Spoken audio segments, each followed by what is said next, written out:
Good afternoon, Trinidad and Tobago. I'm Mahalia Joseph and C News is live at noon. And I'm Nasira Mohammed with sport.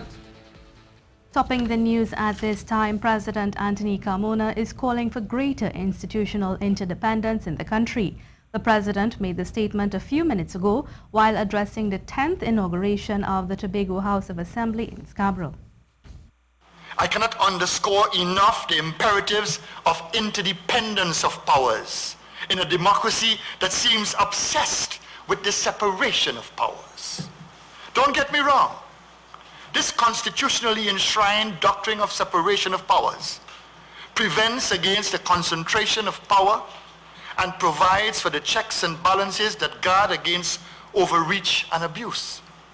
The president also urged the newly elected assembly to work together in and out of the office for the benefit of Tobagonians. Democracy is alive and well in the beautiful island of Tobago. Tobagonians, you have voted. The electorate has spoken. And we must respect the process of democracy and the rule of law, a feature of all modern, progressive, civilized societies. Democracy, however, does not begin and end with elections, and its actualization will take different forms, but invariably would be judged by your actions in and out of this hallowed assembly. The newly elected members of the Tobago House of Assembly were sworn in just under an hour ago for the period 2017 to 2021 at the 10th inauguration ceremony in Scarborough. The ceremony, which was broadcasted live on CTV, saw the new assemblymen and women installed following Monday's THA election. One of the first persons to be sworn in was Kelvin Charles of Blackrock Spring Gardens of the ruling People's National Movement. I, Kelvin Charles, having been elected an assemblyman for Tobago, do swear by Almighty God that I will bear true faith and allegiance in Trinidad and Tobago, will uphold the Constitution and the law, and will conscientiously and impartially discharge the duties and responsibilities of assemblyman that I am now about to assume. Also sworn in was Joel Jack of Bacalet Mount St. George. I, Joel Dupont Jack, having been elected an assemblyman for Tobago, do swear by affirmation, do solemnly affirm that I will bear true faith and allegiance to Trinidad and Tobago, will uphold the Constitution and the law, and will conscientiously and impartially discharge the duties and responsibilities of assemblyman. And the political leader of the Progressive Democratic Patriots, Watson Duke, who won 2 seats in the THA election, also received his oath. Duke is also the minority leader of the THA. I, Watson Duke, having been elected an assemblyman for Tobago, do swear by Almighty God that I will bear true faith and allegiance to Trinidad and Tobago, will uphold the Constitution and the law, and will conscientiously and impartially discharge the duties and responsibilities of assemblyman. And the Chief Secretary of the Tobago House of Assembly, the assemblymen and women of the various divisions will be sworn in on Friday, January 27, 2017. On Monday, the THA election was held. The People's National Movement won 10 of the 12 electoral districts. Therefore, Kelvin Charles will lead the assembly for the next 4 years. The Progressive Democratic Patriots won the other 2 districts. The party's leader, Watson Duke, was just sworn in as minority leader. The second THA swearing-in ceremony will take place at President's House, Tobago, Friday at 11:30 a.m.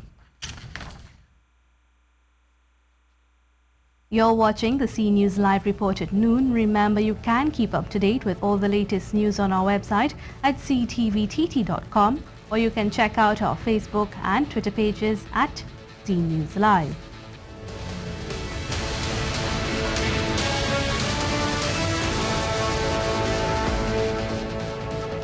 Judging in the National Panorama Festival, small, medium and large categories will begin on Monday, January 30th and will continue until Tuesday, February 7th in the various regions.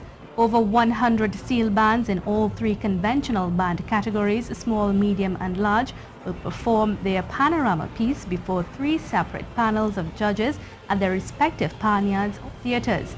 The panorama piece can be any calypso or soca or chutney song once they have not played it before at any panorama competition.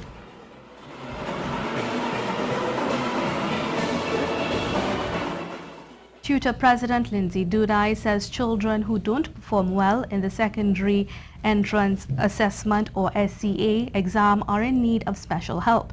Mr. Dudai spoke to C News via the telephone in response to statements by the Minister in the Ministry of Education, Dr. Lovell Francis, that the government was concerned about the low performance revealed by the scores recorded in last year's examination. Those students who do not perform well in the SCA examination, they are in need of some sort of special help, some special, something special should be done for them in terms of educating them because they are not able to function in the mainstream education that the primary school teacher is providing.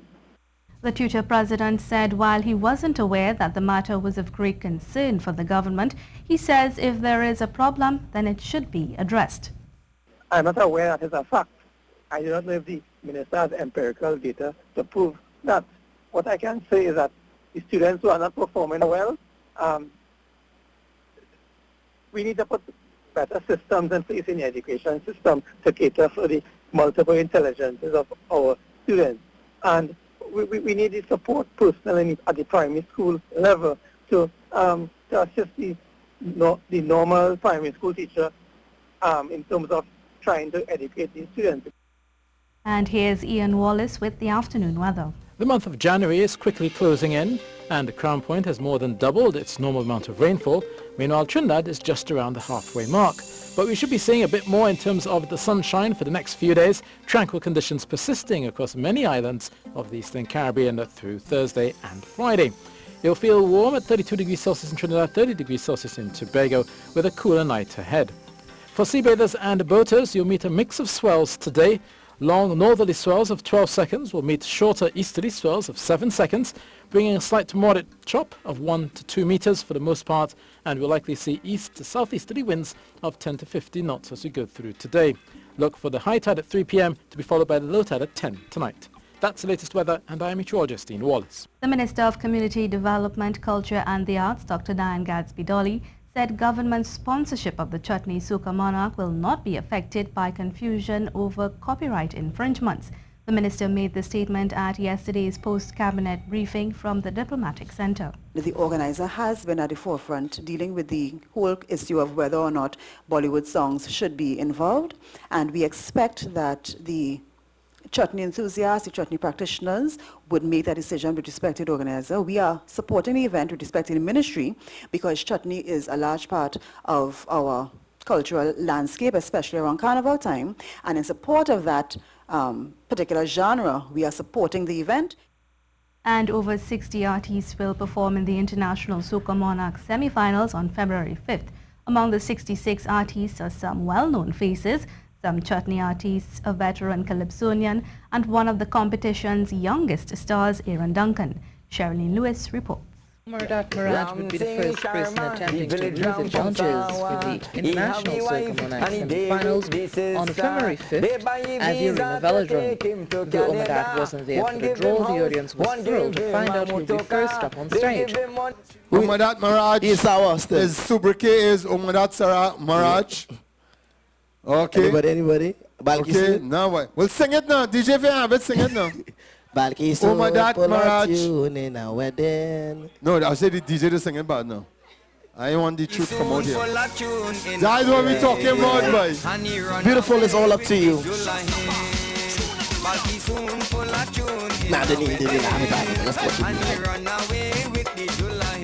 What number? Oh my God! Oh gosh, girl! Oh! Well, boy, oh God, Daniel! It's amazing! Cut the music! Cyril, you're better, girl, you're better! The worst number to pick! Also looking to woo the audience is calypso icon Lord Nelson, who will be performing in position number 59. Get ready, dance! Don't study them, I save it. Number 59, man! Oh! Oh, no. We forming a legacy. Teenager Aaron Duncan with his tune Born Ready also makes the cut for the semis.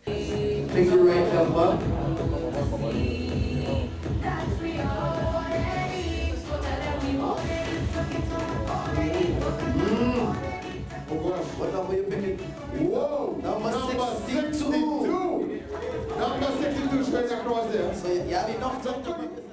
And here's a look at the first 20 artists to perform on February 5th. Omer Datmarad, Sasha Moses, Linky First, Mikael Teha, One Voice, Nessa Prepri, GBM Neutron, Jamoon, Terry Lyons, Marve, Nyla, Colonel Roberts, Pretty, Miss Callie, Farmer Nappy, and Irfan Alves. Charlene Lewis, C News. And now it's time for me to turn you over to the lovely Nasira Mohammed, who's going to give us an update on what's happening in the world of sport. Nasira? Well, Mahalia, he's here. The man chosen for the job as the senior national football team coach, Dennis Lawrence, has arrived in Trinidad.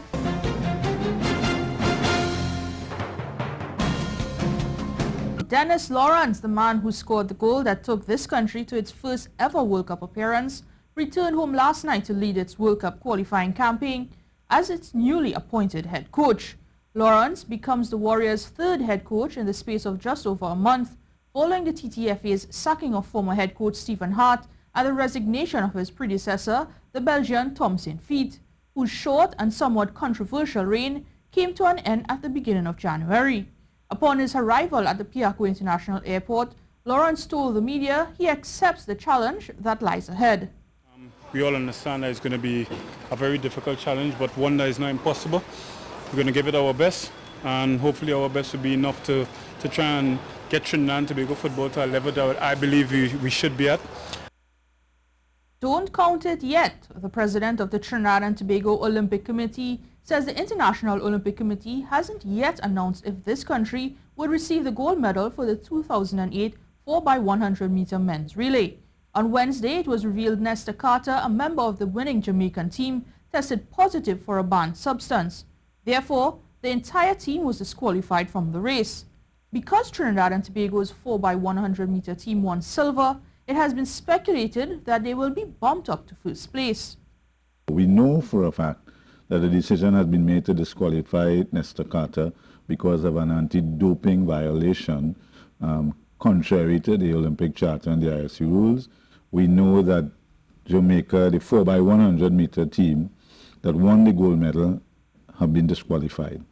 So what we don't know is, at this point in time, what is the status of Trinidad and the Trinidad and Tobago men's relay team.